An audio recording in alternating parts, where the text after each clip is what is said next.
just realized I Yeah, had man, my doors open. do what you got to do. Two teenagers like in the house. Oh yeah, There might be like a Nerf gun battle that emerges behind me if I don't shut them. So. I hear you. Cool.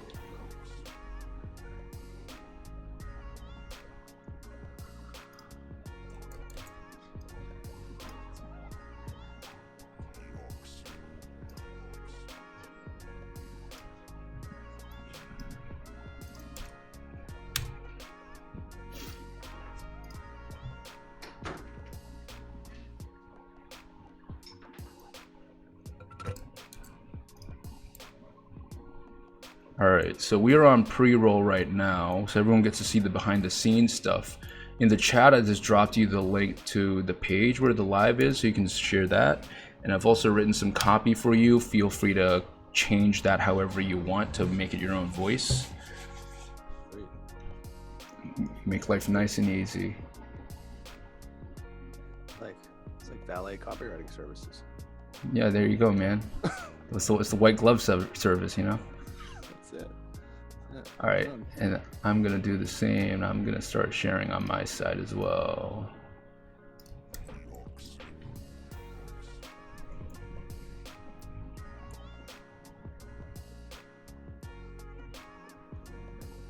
You're in Connecticut, right? Massachusetts. Massachusetts, that's right. Yeah. Man, I was watching that that crazy documentary on Netflix about the drug lab technicians. I don't know if you've seen that one, How to Hide a Drug Scandal or something. Oh my god, that thing blew my mind. I haven't seen it. I haven't seen that. Was it on Netflix? Yes, sir. It's on Netflix. Yeah. It is wild. Yeah. I know the whole story, but I haven't watched it yet. Yeah, that shit was crazy, dude. That is, yeah, it's so nuts. It's a lab. I used to be in the lab industry. It's a lab I actually used to call on way back when, if you can believe that. Huh. 15 years ago. Yeah. Wow. All right, let's see why Facebook's still connecting. I'm trying to resend it again, see what's going on there.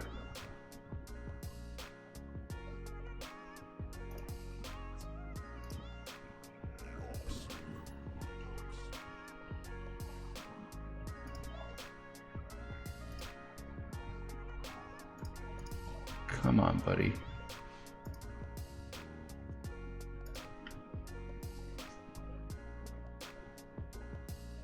Let's see why Facebook.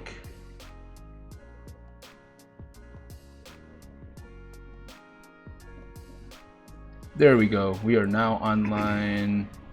Facebook is now connected. This restream thing is awesome. This thing even, yeah, this thing even streams to Periscope. I just threw it in there for shits and giggles.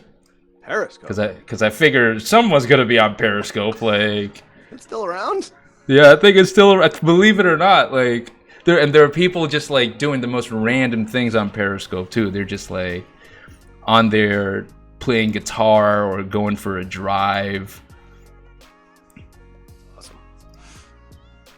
All right, so if you click on that initial link in the chat, the live will be there now for you to share. Okay, that is Facebook Live. Okay. Yes, sir. And this usually goes out to our group as well as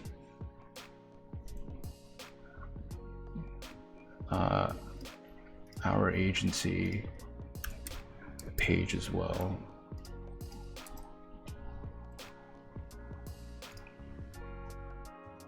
And we got peoples. Hey, listen, if you guys are here joining us, we appreciate you being here. We also need you to be our tech guinea pig. So if you can hear us and you can see us, do us a favor, drop an emoji in just to make sure that you can. You're just not watching two people in silence, or my mouth moving. You can't hear anything. There we are. How do you like that? How do you like them apples? It's a mad space you guys got there. Yeah, it's mad space. This used to be an event space down here. I'm actually in a co-working spot, and so they used to host like how to like art for beginners or all these type of hobby skills, I guess. So when they opened this up as an office spot, I'm like, I need the corner office with that wall thing, so I can just claim that I did it myself. Right, that was my idea. Right. That was my idea all along. Yeah. I painted it by hand. It's perfect. You get good painting skills too. Thanks, man. You always got good painting skills when you can hire someone better to do it. That's right. That's right. People better than you. That's the key. That's exactly it. You always run the best ads yourself when you hire an ad agency to do it for you. Did it all myself, honey. Yep. There's no such thing as an ad agency. I know, right? Oh man. But yeah, it's crazy. I mean, the only reason why I can do these episodes here in the office so it's just on 9 a.m. my time, and the only reason why I can do this is because it's so horrible to say, but everyone is forced to move out because they have no work. So there's an event videographer behind me. No event videography. The one next to them, they do school support, curriculum support, extracurricular activities about resilience and stuff like that. Schools are shut, so their clients are gone. And then the one next to that's a marketing agency, but it's old school for charities, going out, hitting the pavement, giving out pamphlets and flyers and stuff. So it's wild, man. For the past 8 weeks, I've not spoken to anyone coming into the office.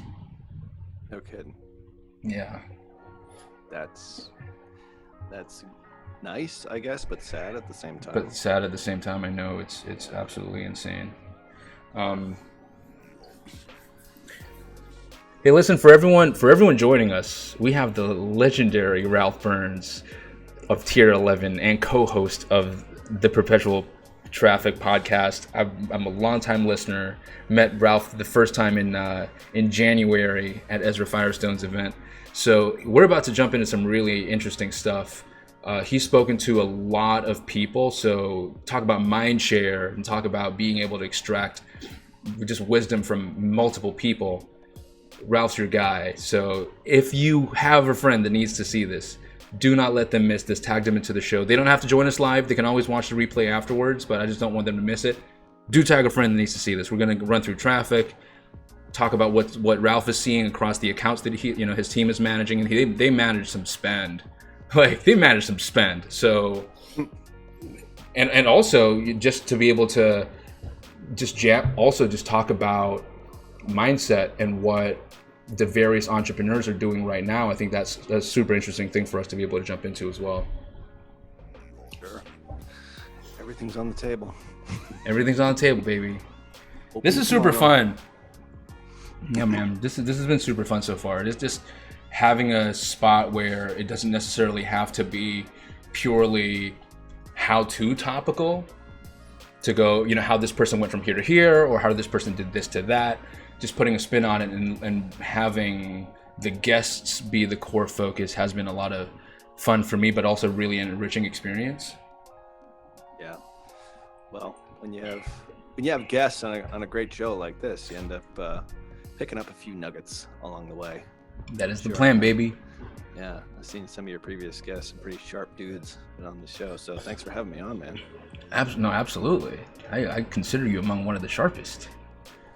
Well, it's funny. We were just saying we met back in January, and that's just seems like years ago. It does seem like years ago. It seems like time passed really quickly and slowly, both at the same time. Right. I don't know how to wrap my head around that. I don't know. We had no idea this was coming. I mean, I suppose it was lurking. Yeah. We had no idea. And then, we were just talking. Then I spoke at a conference about a month later, and then that's when it started to happen. And the world suddenly changed in March, at least for us in the U.S. So, same crazy here. Times. Can't wait to dig into that. We are 15 seconds off from Pop It Off, so I'm pumped. I am pumped. All right, let's stand on by and let's jump on over to the intro.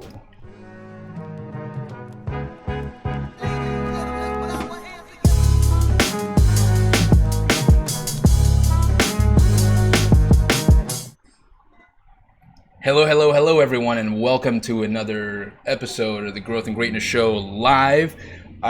Very excited about today's guest. I think you guys are kind of sick of me saying that because I'm always excited about the guests that are come on. I don't think there's ever a time when I'm not excited.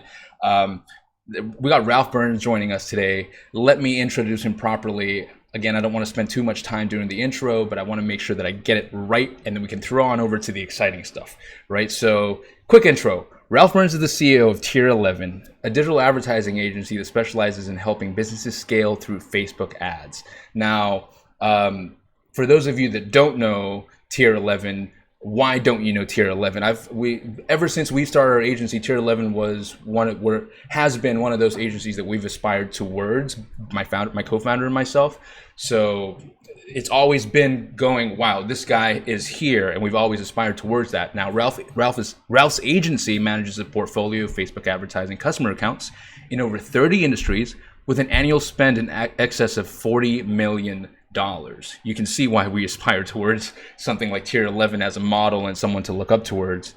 Ralph is also the co-host of the very prolific Perpetual Traffic podcast, which is now 252 episodes in. Now that is a mammoth task. So not only am I looking up to this guy as an agency owner, I'm also looking up to this guy as someone who can actually see through 252 podcasts. Most people say that after 20 podcast episodes, most podcasts die. I haven't hit 20 yet, so who the hell knows what's going to happen?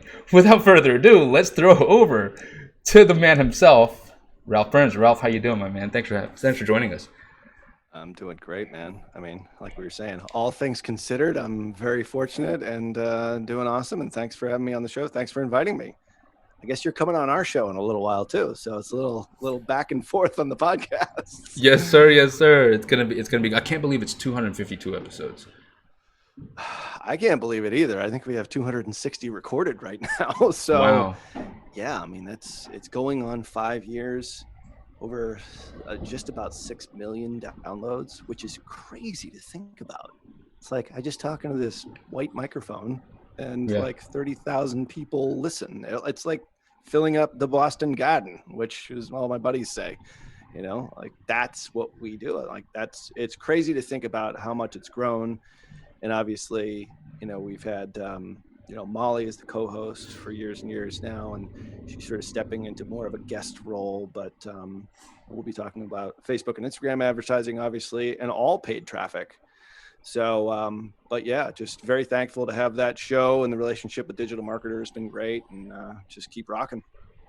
What was the thought going into episode 1, or like, you know, the pre-show, or like the pre-production of episode 1 to be like, hey, let's just start the show, see what happens? Or was it a bit more structured?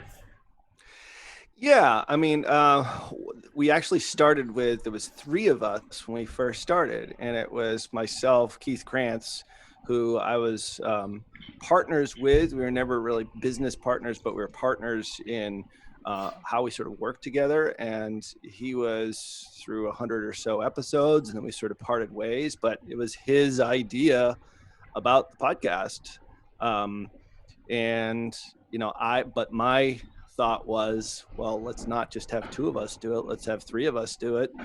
And let's maybe get somebody like Molly Pittman, who we had just sort of met about a year before that. And I said, well, also digital marketer, I'm pretty sure has a pretty large list of people. So that might be a good promotional opportunity.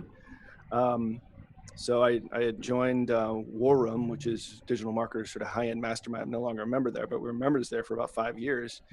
And Ryan actually said in one of the first get-togethers for War Room, he's like, yeah, we're looking to start a podcast.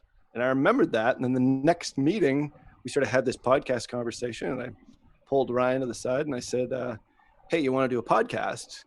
And he said, yeah, absolutely. It's like, no one's ever asked me. And I was like, well, but funny. You don't want me on the show, do you? I'm like, no, it won't be you. It's going to be Molly. He's like, oh, well, I'll ask her. I'm like, I already asked her, and she said yes. So amazing. There you go. That in and of itself is like a closing tactic right there. It was serendipitous. I think we just, the fact that I was actually in War Room at that point in time, it was $30,000 a year, and it was like 5 payments, like 10 grand, and then you had to pay like 4 payments of 5,000 or whatever it was, if the math is correct. And I had like $11,000 in my checking account. So, and I had to pay it. So I could barely even afford it. And like the first war room was at some hotel in Beverly Hills that I could barely afford. So it was a total leap of faith. And then after that exposure, it really everything sort of came together for us. And the relationship we've had with digital marketers has been great, and Ryan and all the people over there. And it just continues to roll. And we're actually rebranding it next month, starting to do some different things with it. But it's been a great vehicle for sort of getting the message out there, helping a lot of people, especially around Facebook and Instagram ads. And it's been good for our business as well, which has been great. So. Yeah, I bet. Absolutely. And the amount of, you don't, in the circles that we run in, and I can only speak for myself, in the circle that I run in, you don't talk to a media buyer, or you don't talk to someone in paid acquisition without them at some point uttering the words, hey, on this one episode of Perpetual Traffic, I heard this one thing, or this one tactic, or this one person. It's so synonymous with the knowledge share that goes around in the world that we have. So that in and of itself is just super impressive. Super impressive. Well, I'm always shocked. Thank you. I'm always shocked. Like the way that we met, you just walked up to me and said, hey, Ralph, I'm D. And I'm like, hey, how's it going? And you never said like, oh, I listened to you on Perpetual Traffic. It's like you sort of expected me to know. And then I'm like, well, how do we know each other? You're like, oh, I've listened to you on Perpetual Traffic. I was like, oh, it still always shocks me when I'm at a conference or anywhere live, if we actually have those things ever again, conferences, right. That is, when people like just walk up to me and just say, oh, I've been listening for, 200 plus episodes. It's just sort of mind boggling. So it just shows you like this, the medium is really powerful. Like what you're doing here is really powerful. Like people are always looking to continue and especially now, in this environment, we've seen podcast downloads go up as a result because people are probably looking to learn new skills or hone their skills, or they have more time now. So just the fact that we really don't hold anything back and we try and produce as best content as possible. I mean, I sort of have a distinct advantage because, we actually, I guess on our site it says $40 million, but we're actually on a run rate to run $100 million worth of Facebook ads this year, which is so much. We ran about 80 last year, 60 the year before that. So the point is, like, wow, all we do is like, I have a lot of smart people on staff and they do a lot of great things and I kind of oversee it. And so now I'm really just, obviously I run ads, I run the tier 11 ads, believe it or not, so I can just still do it. But all I'm really doing is just like aggregating all the data, all the knowledge that we acquire inside tier 11, running ads for customers, and then talk about it on the show. It's like, these are real results. It's not like we're making it up. And, like we talk about the show all the time, we fail an awful lot. A lot of our shit doesn't work, which is comes with the job, right? Life. Yeah, comes with the job, comes with the territory. So, yeah, it's been fun, and we'll continue to do it as long as, as long as I'm standing and as long as I have my Facebook ad account. So. Oh, I feel you. Absolutely. Now, I'd love to dig into that stuff around, the spend that you manage, the team that you lead, because we have a lot of e-commerce business owners that join us on the show, a lot of entrepreneurs, as well as a lot of service providers and people in the services space, especially agency owners and consultants. Before we get into that, though, you brought up a really interesting point that I don't want to let miss before jumping ahead. So you mentioned being part of War Room and the fact that it was something that you could barely afford, but yet you went ahead with that anyway.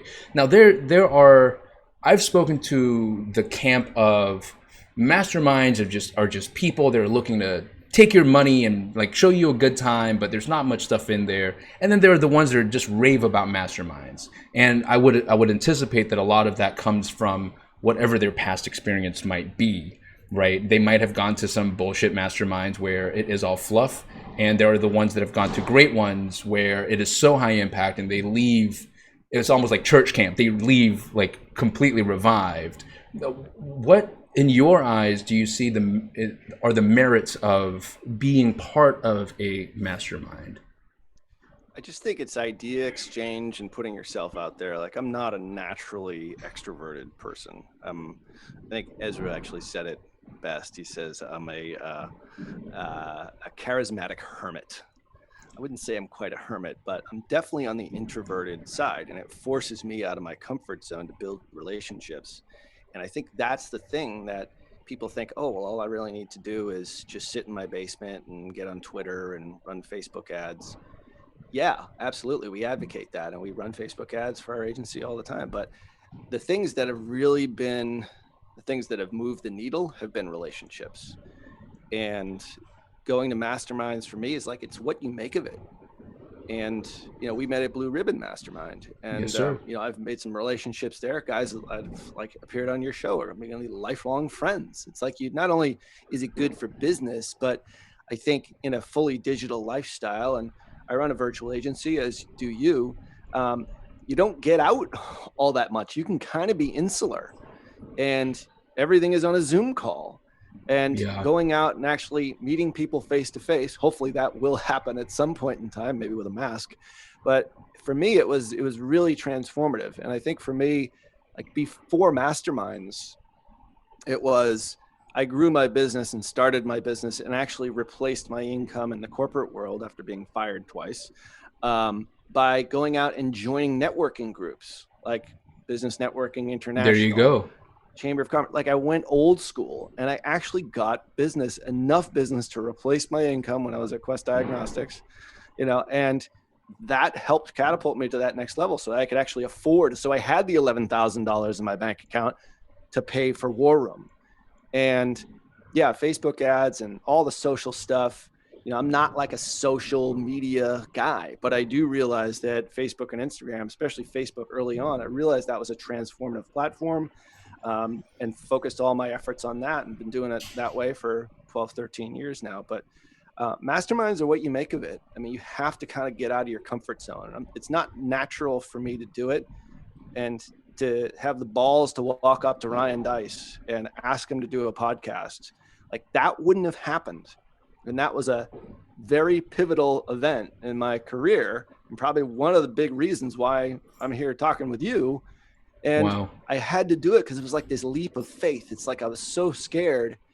I was like, Jesus, I can't believe I just did that. Like, I just plunked down 10 grand on my credit card. I don't even know if I can pay it, let alone afford staying at, like whatever Ritz Carlton is like the first mastermind for War Room. I can't afford that. I had to stay in an Airbnb down the street and pretend I was there, So I think there Wow. is validation to, forcing yourself, pushing yourself to get out of your comfort zone. And I think a lot of people are seeing that right now. They're like, all right, I got to get out of my comfort zone. I got to learn new skills. All right, I got to reinvent myself. I'm an offline business. I got to get online. That's uncomfortable. It's like there is no growth without some uncomfort, without some pain. And I think that's how you have to live your life, whether it's business, whether it's personal. But long story short, I'm a big believer in masterminds. And, we're talking here today because of a mastermind. So, like, that's Absolutely. cool. Absolutely.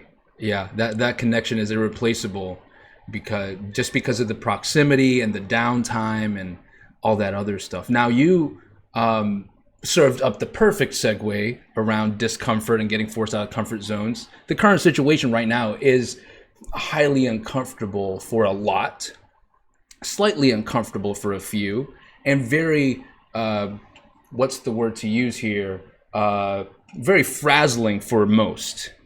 Just because there's no precedent, it's very hard to plot anything ahead or compare it to, oh, this happened to me last time, something similar. I'm gonna apply the same mindset right now. Like, across the team that you have and across the, with 100 million spend, your team and yourself, you get to interact with a lot of founders, a lot of entrepreneurs, a lot of in-house marketers. What are you seeing across the board there in terms of how are they dealing with it? How are they not dealing with it, etc.?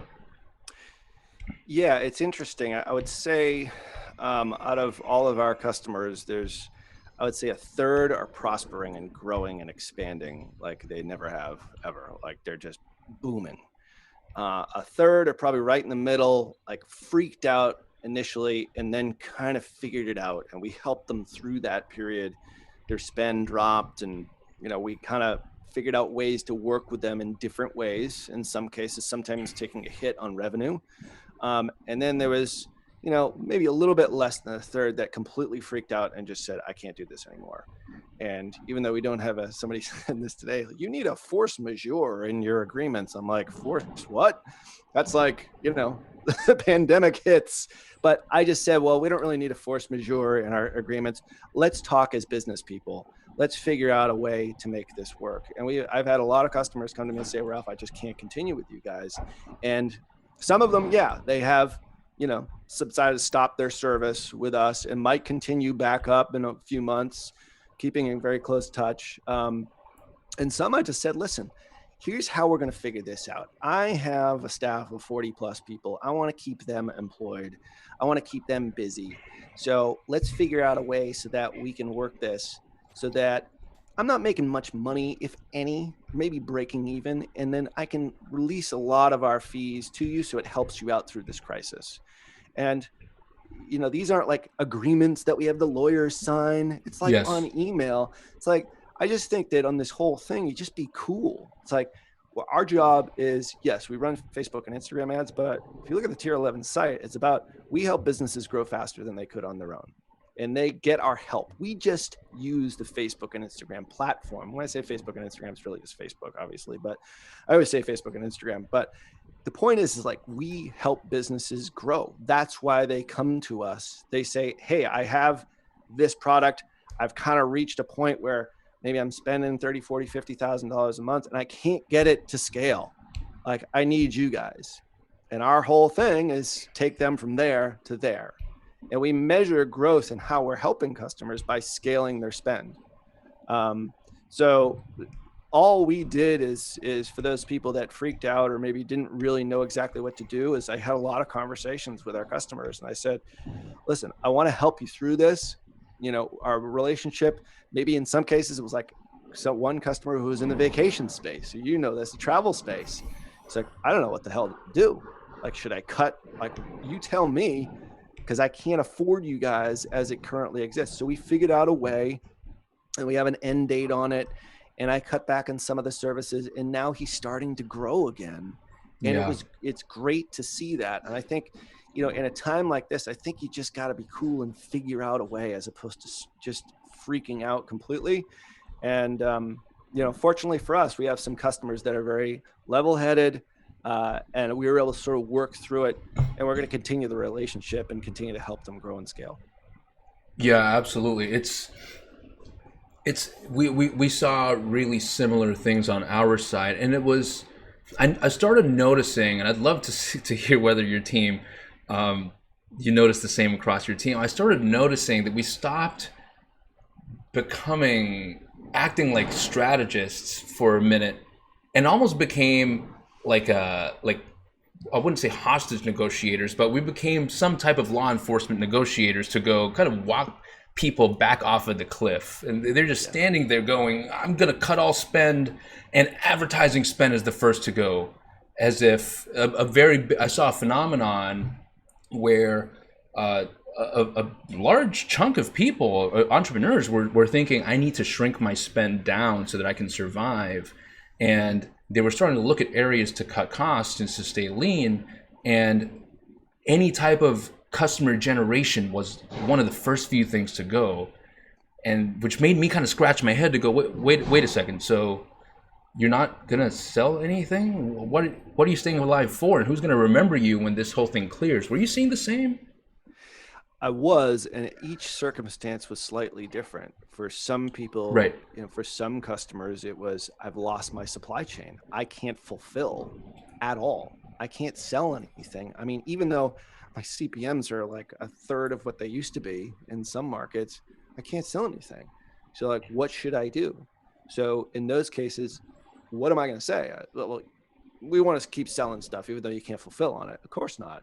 So our goal there was, all right, let's maintain what you have, sell internally to your lists as much as possible. And they did have some inventory, but they couldn't really scale. They're about to launch a new product, but they just couldn't get the supply chain. It's still not up. to this day. So Hmm. what we did is we just sort of scaled back. We said, all right, we're going to maintain a presence. So keep the brand out there. Maybe have less of a return on ad spend goal or a CPA goal, because we're not really acquiring customers, but we're serving the list and also serving cold traffic and building an audience in this time, because we are going to come out the other end at some point, and you're going to be stronger for it if you continue having a presence. But I also understand there's financial considerations. I told these guys in particular, I said, well, you tell me if this is off base. This is what I think you should do. But I also know that there's a certain level of fee that you have to pay us in order for us to make it worth our while. I can't go in the red on your account. So I had a lot of those types of conversations. So a lot of people did, reduce their spend, but they are maintaining a level of awareness, building lists, building video views, building all these things that as soon as we're out the other end, like the guy in the vacation space, as soon as we're out the other end, like his stuff is going to Wow. explode, Bazonkas, So yeah. yeah, go crazy. So, but it's dependent on the individual industry. And I think it's not a one size fits all. I think, what I've learned from this is that, when there is a crisis, there are lots of people that they just throw up their hands in the air and say, I give up. It's like, well, what are you going to do? Give up, give in, or like dig in. And we chose to dig in. So, and it's sort of basic. But that's how we chose to do it. So we chose to, for example, we reconfigured our entire like executive lineup. Like the guy who was Wow. my VP of ops, now he's VP of ops in special projects. He launched a podcast that we've always been wanting to launch called Virtual Business. It's on iTunes, and we've got, like people are listening to it. It's crazy. So we were going to do that in the fall. We sped that up, moved him to a different position. We launched a program to help agencies grow their agencies. We were going to launch that sometime in the fall. We created that in like 3 weeks. Wow. So, and launched it last Thursday, and we've got a bunch of people on the application process right now. Like it's going to be a big deal. I've always wanted to do it, so we just pivoted and dug in and did other things that we've been meaning to do that are right for the market right now. And it seems like both of those projects, which were enormous projects, what it's like to launch a podcast, let alone launch an info product, which we've never really launched. Like we put it together in under a month. Wow. And my team did that, even though we were losing customers at the same time. Like, this is going to benefit us in the end. We're going to come out the other side, and we're going to be stronger as a result because we've done this. Wow. So it looks like a lot of short term, long term, medium term. It's almost oscillating between that level of thinking to go, what can we speed up now to serve for now? Where can we start building the foundations now to then capitalize on later? And that seems to be the MO that you guys are applying, not only for yourself, but then advising for clients as well. Like it's not, this isn't going to run forever. There has to be some point where it comes back again in whatever way, shape, or form. So get ready for that. Right. Yeah, absolutely. Like as Ryan Dice says, we ate our own dog food here. Like we actually did pivot as well. We did exactly what we're advising our customers to do. Like one of our customers is purely offline in the pet space. Like we forced them to, all right, now we're going to push this through on the online side.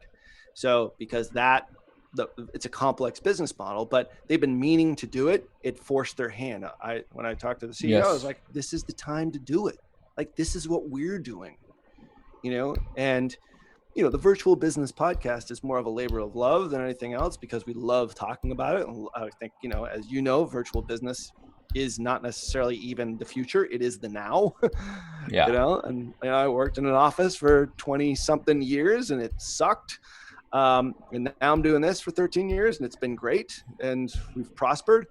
And then this agency program is something that, half of our listeners for Perpetual Traffic are agency owners. So I've been being asked to do this for 5 years now. So we finally launched it, but this forced our hand because we did pivot. We pivoted internally, made a lot of internal changes in our staffing, shifted media buyers to ad copy role, changed out some of our creative people, hired more ads managers who were going to be media buyers. It was a lot of things going on beneath the surface. And I think we're really positioned now because of this whole thing to be even stronger when we come out of it the other end. Been a lot of work. Ain't gonna Oh kid you, yeah. but it's, we're trying to make the best out of a situation, make lemonade out of lemons, so to speak. Yeah. It's been, believe it or not, it's actually been a lot of fun and gratifying at the same time. I bet, and it's such a great. It feel I'm a very I come from the world of TV and movies and that type of film entertainment, and whenever in any kind of movie plot where there's a common enemy, all of a sudden all the squibbles and squabbles and arguments and petty stuff falls to the wayside, and everyone just rallies together for this common goal. So it's beautiful to hear that that type of story for sure. Yeah, I've been pleasantly surprised. I mean, we have a great team anyway inside Tier 11, but I mean, we've had some losses in our business, and that means that certain people are sort of idled, and those were the people that really stepped up and helped Wow. create a lot of this stuff. Which I was like, oh my god, like we've got such great people. So that's been really gratifying to see, and to see people develop and learn new skills that they never thought that they could actually learn. Like my VP of Ops has never really put together an entire info product, and he Wow. did it in less than 4 weeks. Yeah. He was like, I said, we're gonna launch this May 1st when the whole COVID thing hit. He's like, yeah, that's great. And then like a week later, I'm like, yeah, we're gonna launch. He's like, yeah, we're gonna launch it in and around May. I'm like, no, we're gonna launch it May 1st. He's like, that's 4 weeks away. I'm like, yeah, it is. Let's get going. So, but we did it, and didn't lose too much hair in the process. But the point is, like, it came out, and people seem to really like it. So, Yeah, for sure. Absolutely. That's amazing. Now, you mentioned something a few lines ago, just around, and we were talking about it for a while. So maintaining that visibility for brands, like the need to maintain visibility at this time, or build a list, or have some type of activity moving ahead, which perpetual traffic, like you need that moving ahead. What is the MO, like what is the thought process, do you believe that most brand owners, entrepreneurs should be keeping in mind right now, where cash might be tight, where it might not be the best situation, they might not have, they might still be stuck with supply chain issues, or their market might not be really available just yet. What can they be doing in the meantime? You've mentioned some of it already, but is there a list that you can kind of put out there for them? I think for a lot of people, it's if you were in acquisition of customers, and a lot of our customers had email lists, lead opt-in, lead capture, engagement kind of audiences. We've shifted more to that. In the case of, we have a customer who has a quiz funnel, and they come out the other end perfectly suited for individual products. So it's shifting your energy to that, but also maintaining a budget so that it doesn't hurt you financially. So in a lot of cases, that's reducing budget down to a very small size, but still you're maintaining your presence in the market. You're still actually producing an asset. Maybe it's not selling that physical product or that widget that has a supply chain issue that you can't fix right now, but it's keeping your business going by maintaining a presence. And there's more people than ever on Facebook right now. It's like the statistics come out every single day. It's crazy how much people are on there. Even more so, it's up like 70% usage, and it was high anyway. It was like 52 minutes a Yeah. day. Like, do the math there. It's like over an hour and a half people are spending on Facebook and Instagram combined. It's crazy. So take advantage of that and the low CPMs. And also, you need to sort of change your message. And we've been able to do that in a lot of cases. And for some folks, it's been, all right, I used to sell physical products. Now I am just doing lead gen at a low level to maintain a level of awareness, also doing like video brand awareness ads to maintain sort of a larger appeal, but not necessarily having any sort of acquisition. For some people, it's like shifting different products. Okay, so we've got Right. one company that sells physical products. They don't have as much of a supply chain issue, but they've really ramped up their subscriptions. So it's looking at your product portfolio. Where can I really, leverage a difference in product mix in my advertising to best benefit my business? And if you don't have those things, well, that's what we have conversations with our customers about. And in some cases, it just won't work. Like, I'm not saying this is a be all end all for everyone, but for some businesses, they're like, we just can't survive anymore. We're laying off like 90% of our staff. We can't continue to use tier 11. Like, if that decision is made, we can't really help them. But, Of course. that's been the extreme. Um, in most cases, our customers are either well funded, have cash in the bank, have been able to be successful. Maybe us having something to do with that is helpful. But then some customers are kind of brand new and they're just sort of getting into the online business. So for that, like our travel customer, that was a complete shift. And so we're sort of waiting that one out. But every individual business, I think there is a way to maintain a presence and to continue building brand, continue building brand equity and keeping that awareness out there, whether it's doing videos or whether it's doing, for me, it's like podcast episodes, continuing on that, or shifting over to lead gen or just capturing video views. Those audiences don't go away on Facebook unless it's after 180 days. But the point is yeah, figure out like in your product mix what the best way is to maintain a presence with your target market. Whoever's listening, please don't let this go on for 180 more days. Like, if this has some correlation with the 180-day thing on Facebook, let's not do that. Whoever's listening, No, hard pass on no. that, please. Please, lords. Oh man, that's funny. I'm so glad that you brought that up, because I truly believe, and I've had multiple conversations with a lot of business owners that need to hear that right now. The fact that it's not game over just because it's conversions or nothing, purchases or nothing. There are a lot of things that can, especially if they can withstand it because they have cash in the bank. If they can withstand it, to move into those activities to prepare to pounce on the comeback. Now, we were chatting about this just before during the pre-roll, and I'd love to hear your take on it. The whole cash in the bank thing, right? How important is that? You see a lot of. It's very easy to go onto Instagram and go onto Facebook and see a lot of gurus with their really, really flashy cars and it's almost like they're a lifestyle vlogger selling a course or selling some type of thing. And rightfully or wrongfully, a lot of people aspire towards that. Now, meanwhile, we were talking in the pre-show around the power of having cash in the bank.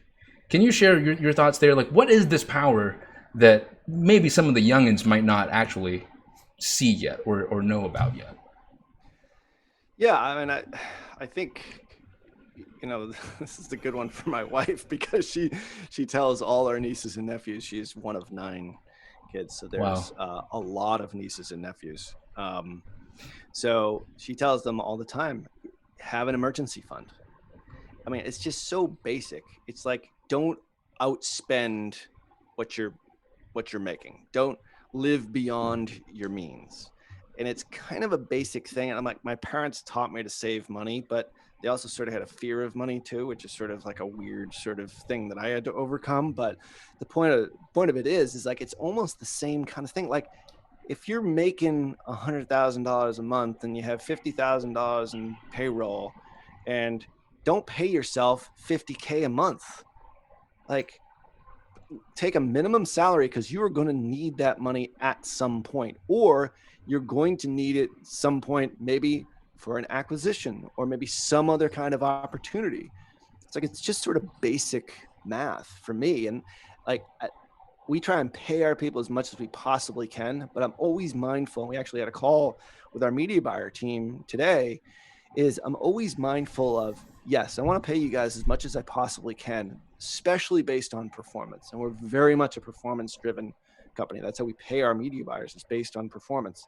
But there is no pay if the company goes down. So we need margins to have cash in the bank. So I can get my CFO on a call a month ago and say, yeah, we're not laying anybody off. Everyone who's on this call, we know that at least for 3 months, we're in a good spot. And oh, by the way, if you were making X amount of dollars and you lost some customers, we're going to give you the average of the last 6 months of your pay. Like they were all freaked out. And that's a calculated risk on my part.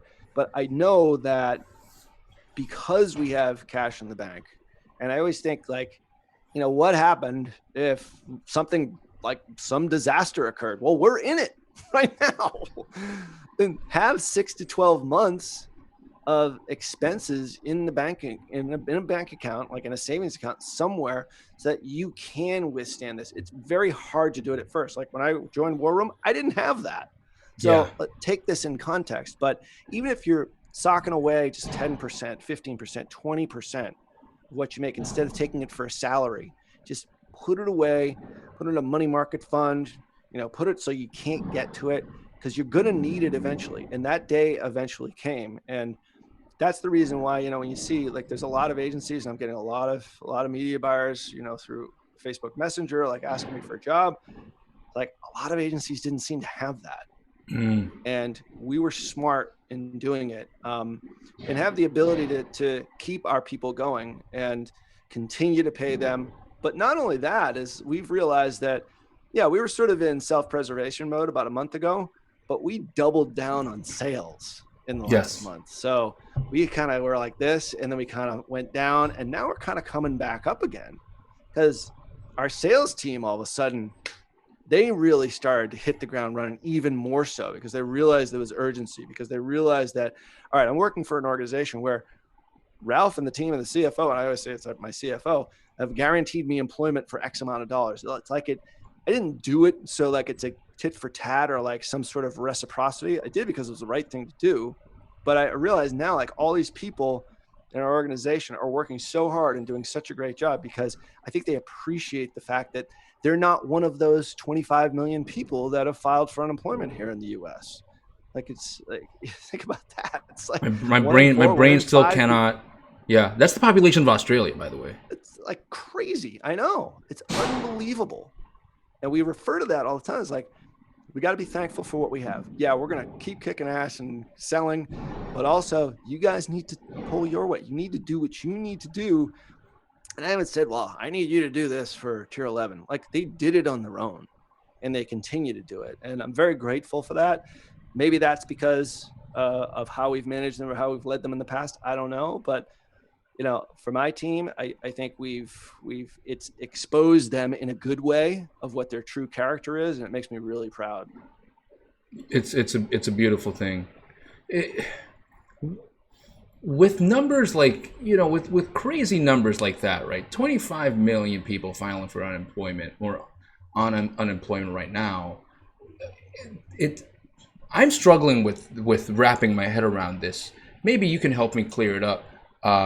Perhaps we've got, just like you, we've got a portion of our clients that are just absolutely thriving. Sales have never been that high before. Results are actually looking great, even though in spite of spotty supply chain issues.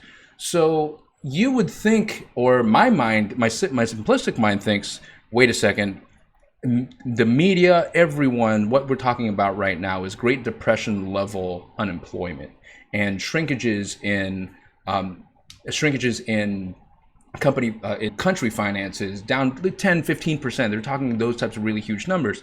Meanwhile, consumerism seems to be for now just as strong, if not stronger, in certain areas, right? And I'm not talking like necessity type goods. These are, some of them are discretionary products.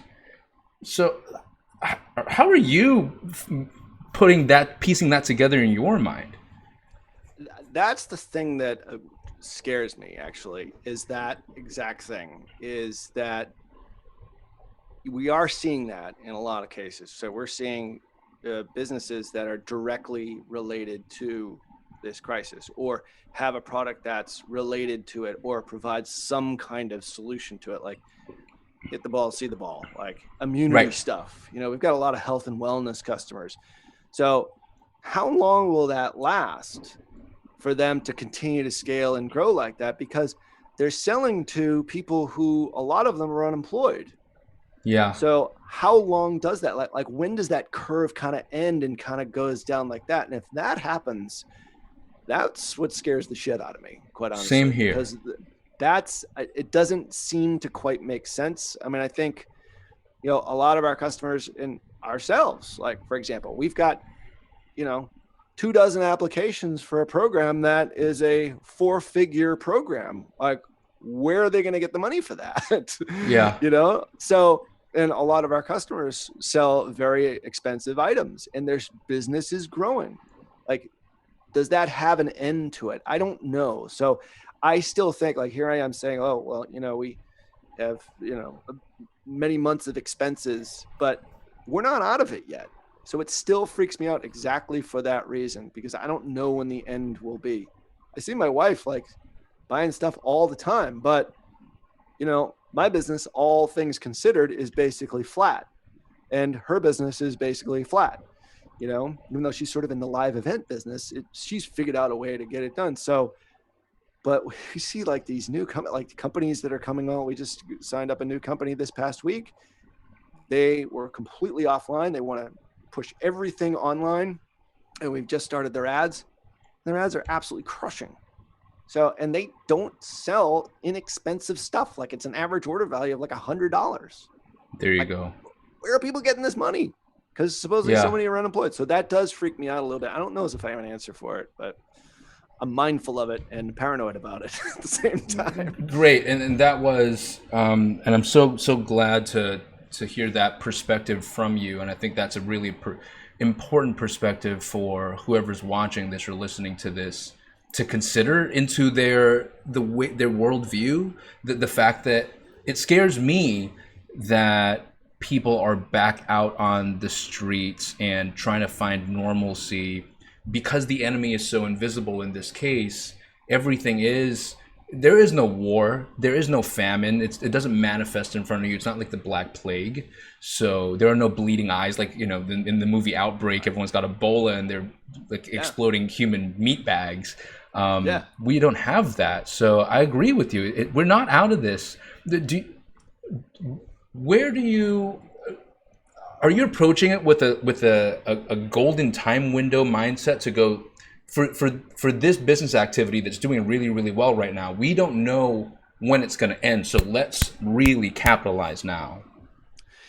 I think there is that mindset right now for some of those customers. We're trying to scale and grow in the right way, but some of these people are digital products. They have no supply chain. Yes.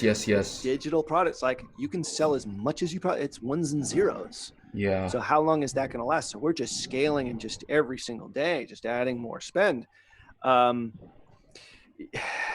Yeah, I think, and Fauci was talking about this today, although I haven't seen his call, is that we can't, not keep doing what we're doing, because there's a tremendous threat of a resurgence later on, which could have even worse implications for the economy. I tend to be on the negative side just because I love looking at the negative downside and then saying, all right, I imagine the worst case scenario. Can I handle it? Yeah. Okay. What do I need to do to avoid that? Right. You know what I mean? Or what strategy do I need to avoid that? So even though things are looking more optimistic right now, I also have a medical background, so I probably know a little bit more than I probably should about viral shedding and asymptomatic transmission and all these other sorts of things. So I think that in my mind, I'm preparing for a second surge. And if it doesn't happen, great. But Yes. I'm preparing for it. And I think that's what, now, I don't know if you've read this book. I'm rereading it right now by Andy Grove, which is Only the Paranoid Survive, is one of the founders of Intel. And that was his exact business. He's like, I was a wartime CEO many, many times, basically due to competition, But then I was a peacetime CEO. So when tragedy strikes, you have to become a wartime CEO, which is thinking of the worst case scenario, making quick decisions with not all the information, like reshuffling our entire team based upon, I thought it was maybe 80%, maybe 75% right. Seems like that's starting to work out. Still 75 or 80% is pretty good overall. But like, what are you going to do now to prepare yourself for the worst case scenario? Now, a lot of people say, well, that's negative thinking. I'm a pretty positive person, but I do like to think of the negative. What's the downside risk and how can I avoid it? And if it happens, what do I do? One thing I never predicted is this whole thing, D. I mean, Yeah. I don't know anybody like in a million years never could have thought of this. Bill Gates, 2015, he was yapping, right, he was that's yapping right. out about it, and we're just like, sure, Bill, whatever. Thanks, Whatever. Bill. Yeah. Back to washing the dishes. Which he does do every night, by the way. That's why my wife tells me to wash the dishes. Bill Gates does it. You should too. You should do it. That's amazing. That's amazing. But you're totally right. Like it's such a black swan event. None of us could have predicted this, and it's been very fascinating for me. Even in the past 50 minutes that we've been chatting so far, it's been fascinating for me hearing your take on how you're navigating these issues and where you're pulling your reference points from, like the fact that there is a framework of needing to apply wartime leadership or peacetime leadership during these times, or understanding and plotting out the world from an economic standpoint, but then also from a medical welfare standpoint, looking at it from a consumerism standpoint, and using those many reference points to really go, how can I look at this with a 360-degree viewpoint? And so many very useful perspectives to deploy, I think, for anyone watching this. And even with the other guests, there have been such varied degrees of ways to attack something, ways to digest something. I think the downside one is very powerful for a lot of people to use. I think there almost is like an over-indexing of positivity and manifesting your future, and all that really nice stuff, which sometimes leads people into a very fantastical version of what the world really, really is. By ignoring the downside, I think that's hella dangerous.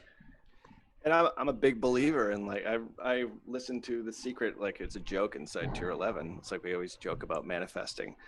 I've listened to that thing probably 1,000 times because I'm, like, by nature more of a pessimist, but Right. It's sort of forced me to become more, more abundance driven, having Yes. more of an abundance mindset. But that negativity, that pessimism in the back of my mind, which is sort of always there, helps in cases like this, because it's like, all right, when this whole thing hit, I remember the weekend, I was like, oh my God, I'm starting to get emails from customers saying they want to drop our service. I didn't really think this was going to affect us all that much. That weekend, I was so depressed, dude. I'm Wow. like, I just don't want to do anything. And then, like, I just woke up on Monday morning. I'm like, what the fuck am I going to do? Like, just give up? Like, I got to figure out a way around it. So that's typically the cycle that I have, is like, I get depressed. Oh my God, we're going out of business. And then I'm like, no, there's a way around this. Let's figure out a way to do it. And which is all the things that we're sort of talking about here. So there, I think being honest with yourself, like, not just being Pollyanna, like, oh, just maintain a positive mindset. Screw that. The positive mindset works, but you got to think about all the stuff that can go wrong too. Bill Belichick is the Patriots, New England Patriots coach. They call his previous coach when he was an assistant coach, and he's one of the best, if not the best, well, in my mind, the best coach of all time in professional football, American football, that is. His nickname when he was an assistant coach was Gloom, because he would always think about, like, what's the worst thing that can happen? How can this team defeat us and expose our weaknesses? And he was always walking around, like, always worried and concerned. And he became one of the best defensive coordinators of all time. And now he's won 6 Super Bowls, or actually he's won 7, no, actually 8. So the point is like, he's the most successful coach in professional football because he thinks of the downside all the time, but channels it in the right way. And I find that really powerful. And I think it's very relevant to the way that things are. In actuality, he's not really all that gloomy. He's actually kind of a funny guy, but to the outside world, he seems very serious and very, dramatic and all that. And I think that's led to his success. That's a really powerful tool by figuring out what possible chess moves might put you in the wrong direction. You're just playing mental chess. Beautiful. So we're getting to that time of the show, my favorite time of the show. For those of us watching that don't know, the Growth and Greatness show is inspired by the late James Lipton, the host of Inside the Actors Studio, longtime Bravo TV show. And his show was inspired by Bernard Pivot, a French talk show host from an even earlier time. I'm hoping to keep up that tradition where at the end of the show, they ask their guests the same questions, rapid fire, answering for as long as you want or as short as you want. So we're about to jump in right now. We've got 13 of them. Yeah, let's go with number 1. Ralph, what's your favorite book? Business book would be Good to Great by Jim Collins. Pleasurable reading book would be Atlas Shrugged by Ayn Rand. Beautiful. What's your favorite word? Eccentric. What's your least favorite word? Least favorite word. Pollyanna. Which basically means like what we're talking about, like everything's great, and like Totally. Come on, like everything's not always great. So, but eccentric would describe my mentality on that, I suppose. So I love it. Getting What turns you on? What switches you on? I love to play guitar. It's like I don't do it enough. Yeah, like when I do that, it's like, man, just the world is right. So Did not the harder the rock, the better. Did not know that. I actually just said to my wife last night, I miss playing the drums. Really? I could see you as a drummer. Yeah, did that for a long time, and then haven't touched one for 10 years. No, we gotta jam sometime. Virtual jam. Let's do it. What turns you off? Turns me off. Entitlement. People who like just have their hand out all the time and expect you to be the one to give them the good things in life.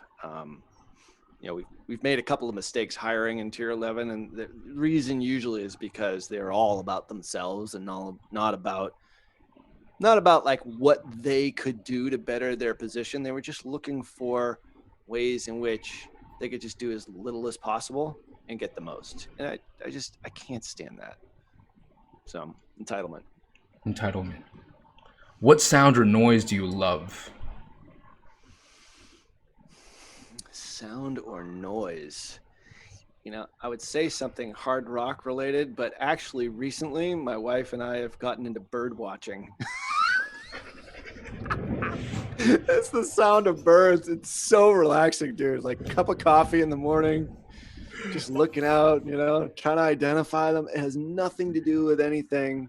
And I notice the days that I do that, I'm so productive. Like we spotted a couple of Baltimore Orioles yesterday, and now I know their call. I forget it now, but like just the sound of that is really relaxing to me. That is cool. What sound or noise do you hate? Well, fingernails on a chalkboard is kind of cliche, but yeah, that's pretty rough for me. Or it's not really a sound, but like the sight of a spider freaks me out. So I think they make sounds. In my head, they do. It's like. That is very real. What is your favorite curse word? Oh, man. I don't know. I think a good fuck is just like, man, fuck all. Ollie Bilson taught me that one. Nice. Shit's pretty good too. Don't get me wrong. Totally. But fuck just has a percussive Oh, and it's quality. so useful. Yeah, it really is. It like just gets it out, and I mean, supposedly, you know, swearing is the work of a feeble mind trying to express itself, but I don't think so. I think a good f bomb is like punching in the right way. It kills. What profession other than your own would you like to attempt? Hmm. And you can't say bird watcher. Yeah, I'm that amateur right now. I'd say race car driver. That would be really fun. As long as I didn't die, it'd be awesome. I'd love to go like 250 miles an hour in a car, like on the autobahn or something like that, or race another. Oh yeah. Oh Yeah, yeah. Whew. And get paid to do it. Oh man. get paid and win. I'd have to be good though. Like you got to be good to win, like, and also not crash. So it comes with its risks. Absolutely. What is the greatest piece of advice you've received that's helped you grow throughout your life? I would say probably from my father. He used to say this all the time, and he passed 2 summers ago. Is be yourself. And I had a hard time with that when I was younger, and now I'm like, just screw it. I am who I am now. I'm much more comfortable with who I am, and I finally sort of realized that I've sort of fulfilled that piece of advice. He had lots of pieces of advice, but just being yourself, which means really being true to yourself and not try to be somebody that you're not. Um, not try and portray yourself. That's why you don't see me a lot on social media. I don't really like being a public personality. I don't really enjoy it. I mean, it's great when that is a platform to help people, but it's not natural to me. Like my team is constantly pushing to be, and it's like it's not me. It's not really natural. Um, so I try and do it in my own way. So I maintain that piece of advice that my father told me. Absolutely. I'm breaking the rules a bit here by not moving on to the next question, but for the benefit of the viewers, why was it that a younger Ralph struggled with the be yourself advice earlier in life? I think I was just too damn insecure. you know, just I didn't really have until I figured this stuff out. And prior to that, when I was a manager, I realized that I really enjoy leading, managing teams. My one of the jobs that I had, I became a manager of people, and all of a sudden started to, I don't know, I felt like it was more of a natural position for me. And I was finally good at something. I was good at it, and won lots of awards as a sales manager and all that. And now I'm doing sort of the same thing now, but with Facebook advertising and an agency. So yeah, I had to sort of grow into it. I don't think I was really sort of comfortable with who I was, but as I tell my kids all the time, we're like, both smart, good looking, and like they really have it going on. They've achieved more in their teenage years than I ever have. We always talk about dad, skinny, zits on his face, 99 pounds, 4'11 as a freshman, weakling, and they see pictures and they're like, look at that kid. Like, he's pathetic, but like, I didn't feel good about myself until I sort of found something I was really, what I felt pretty good at and really enjoyed. And it took a while to get to that point, probably till like my 30s. And of course, I married my wife in my 30s, and she assisted with that quite a bit. So I will credit her enormously for sort of being comfortable in my own skin. Amazing. Thank you for sharing that. I think that is going to be at the benefit for a lot of the younger viewers for sure. I remember feeling like that. So if I could hear that back in my 20s, I'd be like, okay, so it takes a bit of time. Yeah, keep at it. What does greatness mean to you?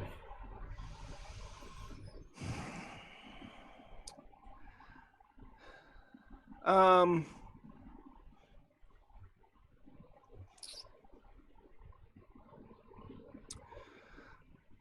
I think it's a lot of those. Well, I guess the first one that came into my head is, um, you know, doing something and becoming someone who, first off, you're very comfortable with, but most importantly, doing something that you just enjoy doing, and it has a larger purpose. Like I feel like what we're doing, and like even the podcast, like it's just so much fun, to do it. And it's like I know it helps a lot of people, and I know like what we do in our business helps a lot of people, and we help a lot of, like, as a result of like making money and being successful, we can help a lot of other people with charitable causes and all that sort of stuff. And I think that's it. It's not money. Like I thought like success and money was like greatness. Like one day I'll be great. But it's like greatness is like doing something that you really enjoy doing it to the best of your ability. And if you don't enjoy doing it, I don't think you can ever be the best in the world at it.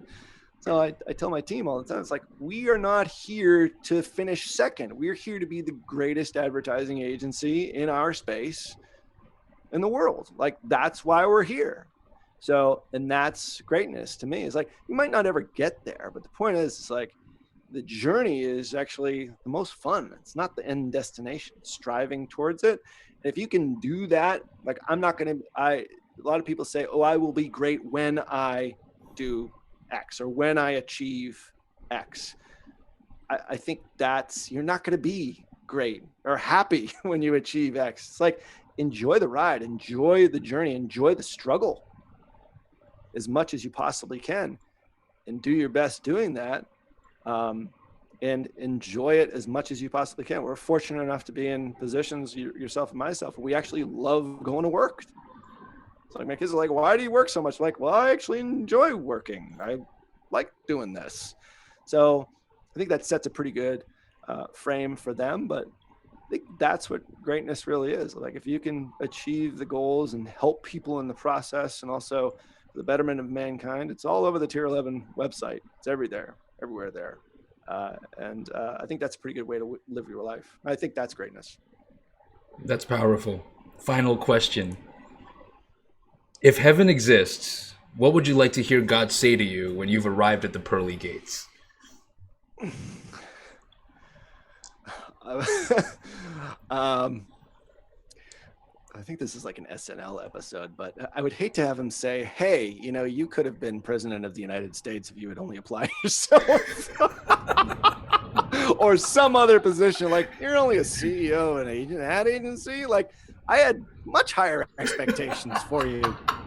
You could have like cured cancer or malaria or something, and you went into ads. Like what the fuck, Ralph?